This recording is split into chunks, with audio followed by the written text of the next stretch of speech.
নমস্কার বন্ধুরা, রান্নাঘরে রেখার চ্যানেলে সবাইকে স্বাগত। আশা করছি তোমরা সবাই খুব ভালো আছো।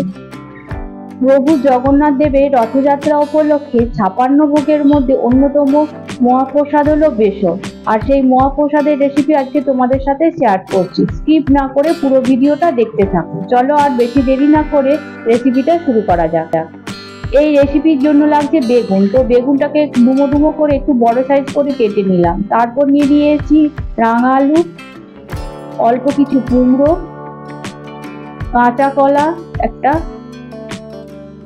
তারপর নিয়ে নিয়েছি বরবটি, আর লাগছে বড়ি। তো এখানে আমি ছোট সাইজের লাল বড়ি নিয়েছি, তো তোমরা চাইলে বড় সাইজেরও বড়ি ব্যবহার করতে পারো।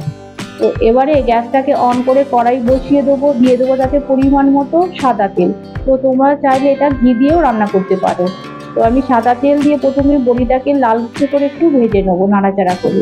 তো এই সময় গ্যাসটাকে একদম কমিয়ে রেখে বড়িটাকে লালচে করে ভেজে নিলাম। তো ভেজে একটি পাত্রের মধ্যে তুলে নিলাম।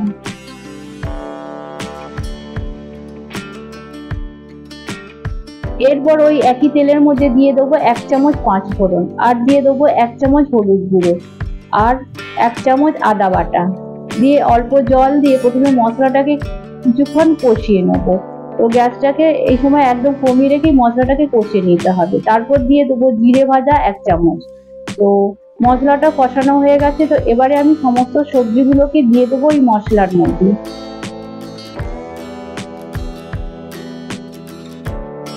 সমস্ত সবজিগুলো দেওয়ার পর মশলার সাথে খুব ভালোভাবে মিশিয়ে নিয়ে 2 থেকে 3 মিনিট কষিয়ে নিতে হবে, যাতে সবজির কাঁচা গন্ধটা চলে যায়।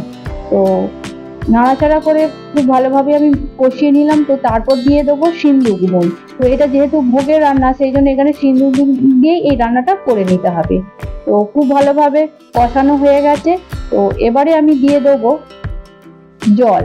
তো এখানে আমি ছোট গ্লাসের 1 গ্লাস জল দিয়ে দিলাম। এখানে জলটা দেওয়ার পর খুব ভালোভাবে আমি মিশিয়ে নেবো। তো মিশিয়ে নিয়ে গ্যাসটাকে মিডিয়ামে রেখে ঢাকনা দিয়ে থেকে 10 থেকে 15 মিনিট রান্না করে নেবো। তো 15 মিনিট বাদে দেখে নেবো যে সবজিগুলো সেদ্ধ হয়েছে কিনা। দেখো সবজিগুলো সেদ্ধ হয়ে গেছে। এবারে খুন্তির সাহায্যে একটু চেপে চেপে ঘেটে ঘেটে দেবো। তো তারপর দিয়ে দেবো ছোট বাটির 1 বাটি নারকেল কোড়া। তো প্রভু জগন্নাথ দেবের ভোগের রেসিপিতে নারকেল কোড়াটা অবশ্যই ব্যবহার করতে হবে। তো নারকেল কোড়াটা দেওয়ার পর খুব ভালোভাবে আমি মিশিয়ে নিলাম। তো তারপর দিয়ে দেবো যে আগে থেকে বড়িটা আমি ভেজে রেখেছিলাম, সেই বড়িটা দিয়ে দেবো। তো বড়িটা দেওয়ার পর আবারও খুব ভালোভাবে মিশিয়ে নিয়ে রান্না করে নেব। এবারে ঢাকনা দিয়ে ঢেকে গ্যাসটাকে কমিয়ে রেখে 3 থেকে 4 মিনিট বড়িটাকে সেদ্ধ করে নেবো। তো 4 মিনিট বাদে ঢাকনাটা খুলে দেখে নেবো যে বড়িটা সেদ্ধ হয়েছে কিনা। দেখো বড়িটাও ভালোভাবে সেদ্ধ হয়ে গেছে। এবারে খুন্তির সাহায্যে একটু চেপে চেপে ঘাঁটা ঘাঁটা করে নেবো। সবশেষে দিয়ে দেবো 1 চামচ কালো সর্ষে বাটা। তো সর্ষে বাটাটা দেওয়ার পর খুব ভালোভাবে মিশিয়ে নেবো। আর এটা দেওয়ার পর এত সুন্দর একটা গন্ধ বেরোয়, তোমরা না করলে বিশ্বাসই করবে না। তো এবারে একটা ফোড়ন তৈরি করে নেবো। তো তার জন্য একটা বাটি বসিয়ে দিয়ে তার মধ্যে দিয়ে দেবো 1 চামচ ঘি, 1 চামচ কালো সর্ষে, আর 1 চামচ হচ্ছে গোলমরিচের গুঁড়ো। তো এইটাকে 1 মিনিটের মতো নাড়াচাড়া করে আমি ভেজে নিলাম। তো মোটামুটি ভাবে ভোগটা আমার রেডি হয়ে গেছে। তো এবারে গ্যাসটাকে অফ করে দিয়ে আমি ওই ফোড়নটাকে ভোগের মধ্যে দিয়ে দেবো। তো দিয়ে খুব ভালোভাবে মিশিয়ে নেবো। তো এইভাবেই তৈরি হয়ে গেল প্রভু জগন্নাথ দেবের 56 ভোগের মধ্যে অন্যতম মহাপ্রসাদ হলো বেসন। তো মহাপ্রসাদটা পুরোপুরিভাবে আমার রেডি হয়ে গেছে। তো এবারে একটা পাত্রের মধ্যে এটাকে আমি ঢেলে নেবো।